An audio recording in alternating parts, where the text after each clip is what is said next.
First एजेन्डायानो जाहैबाय MP इलेक्शननि सिगां BJP आरो इउपिपिएलआ जोबथेसालियाव थानाय डिआर नब्ला सारखौ लानानै सिनियर जुनियर आरो लोगोसे भुटानाव बोसोर हांमा सुरै जाय जोहोलावफ्रा दं बिथांमोनखौ एमपि इलेक्शननि सिगां उदां खालामनानै होआबा बिटिसि बिटिआरनि क'क्राझार समस्ति दरं उदालगुरि समस्ति मोननै एमपि खथानिफ्राय बिजेपि आरो इउपिपिएलआ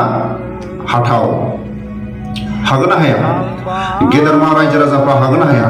बिटिसि बिटिआरनि गेदेरमा रायजो राजाफ्रा फार्स्ट एजेन्डायानो जानांगोन एमपि इलेक्शननि सिगां डिआर नब्ला सारा उदां जानांगौ, जोबथेसालियाव थानाय सिनियर जुनियर उदां जानांगौ आरो लोगोसे गुबुन आसामनि बाहेरायाव एक्सएनडिबिनि केस दं, आसामाव केस दं, सोरांबानो आसाम पुलिसा नागिरहैनाय, गुबुन स्टेटनि पुलिसफ्रा नागिरफैनाय, गावनि गथ' गथायजों गावनि न'खराव सान्थियै थानो हाया, गावनि गामियाव रायजो राजाफोरजों सान्थि थानो हाया।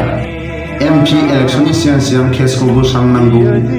भुटानाव थानाय जाय बिर जोहोलावफ्रा बोसोर बिथांमोनखौ एमपि इलेक्शननि सिगां उदां खालामाबा बिटिसि बिटिआरनि गेदेरमा रायजो राजाफ्रा इउपिपिएल हाथाव बिजेपि हाथाव हागोन ना हाया? फार्स्ट एजेन्डायानो जानांगोन एमपि इलेक्शननि सिगां डिआर नब्ला सारा उदां जानांगौ, जोबथेसालियाव थाग्राफ्रा उदां जानांगौ, एक्सएनडिबिनि केसा बोस्रां जानांगौ। बेखौ हागोन ना हाया?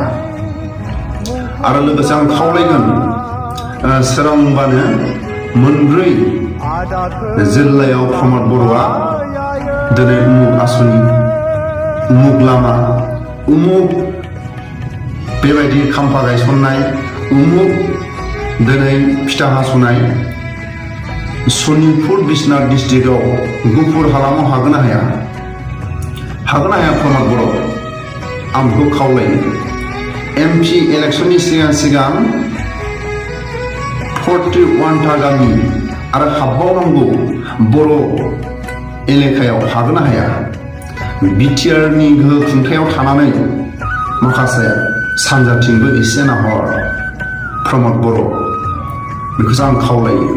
आरो जोंनि बर'नि मोननैसो चेनेला जोबोद 41टा गामि हाबनायाव बेरे माबायदि गोमखां होदोंमोन। दिनैनि समाव सोरांबानो बिटिआर बिटिसिनि खना खनला प्रमद बर'नि फिथा हास'नाय, उमुक आसनि, उमुक सोरनोबा ओरैबायदि एककालीन, नाथाय सानजाहा गुफुर हालामाव राङापारा, दिखियाजुलि, बिश्वनाथ सारियालि, सनितपुर डिस्ट्रिक्टआव माने गोसोखाङा। प्रमद बर'खौ आं खावलायो मोननैसो गुफुर हालामाव हैफ्लानानै मोननैसो गुफुर हालामाव मुंख्लंफोरनि नेरसोन आरो जिरायसालि मोननैसो ओरैनो हैफ्लानानै सिरि थाबा जानाय नङा। सोरांबानो अबेबा दाउ फारामाव फिथा हास'नाय, अबेबा बोरमा फारामाव दाउ हास'नाय, अबेबा जाम्फै फिथा हास'नाय, बेबायदि ओरैनो टाइम पास खालामबाय थानानै जेबो लाब गैया। गुफुर हालामाव सेकेन्ड क'क्राझार खालामनो हागोन ना हाया? एमपि इलेक्शननि सिगां सनितपुर गुफुरनिफ्राय बिश्वनाथ सारियालि, राङापारा, दिखियाजुलि बेफोराव जौगानांगौ माखासे खामानिफोरखौ नायगिदिंहैनांगौ। सोरांबानो दाउ फारामाव फिथा हास'नाय, अबेबा जाम्फै फिसाखौ ओरैनो फिथा हास'नाय, सोरबा ओरैनो हारिमुनि बिथांमोनजों थांफ्लानानै दसे दान्दिसे 1,50,000 चेक हैफ्लाबा जानाय नङा। ओरैनो 50,000 1 लाख कालसारनि मानसिफोरनो ओरैनो फावथिना हैफ्लाबा जानाय नङा। मा सानजाहा गैया नामा कालसारनि मानसि? सानजाहा गैया नामा? जोबथारनायाव फंसे बाथ्रा आं खावलायो, गुफुर हालामखौ बावगोमानानै थाबा जानाय नङा।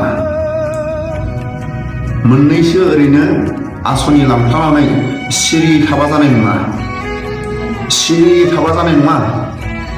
प्रमद बर'आ हागोन ना हाया?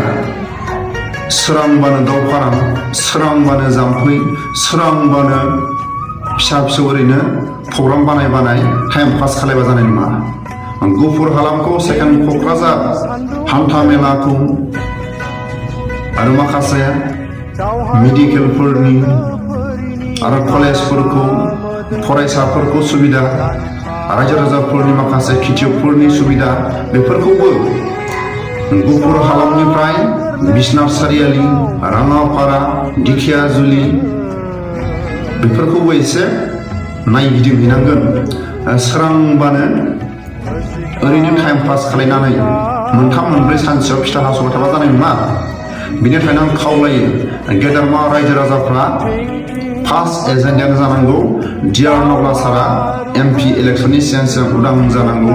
सिनियर जुनियर गासैबो जोबथेसालियाव थानाय उदां जानांगौ आरो लोगोसे गुबुन गुबुन आसामनि बाहेरायाव स्टेटआव केस गोनां एक्स-एन-डि-पि नि बिथांमोननि केसआ MP इलेक्सननि सिगां सिगां जोबस्रांनांगोन। भुटानाव थानाय जायफोर बिर जोहोलाव, भुटानाव जायफोर दं बिर जोहोलावफ्रा बोसोर बोसोर हांमा सुरै सुरै बिथांमोना MP इलेक्सननि सिगां सिगां उदां जानांगौ होननानै जोंनि बर' हारिनि गेदेरमा रायजो राजाफ्रा BTC BTR नि फार्स्ट एजेन्डायानो जानांगोन बिथांमोनखौ MP इलेक्सननि सिगां सिगां उदां खालायाबा प्रमद बर' हाथाव, BJP हाथाव, UPPL हाथाव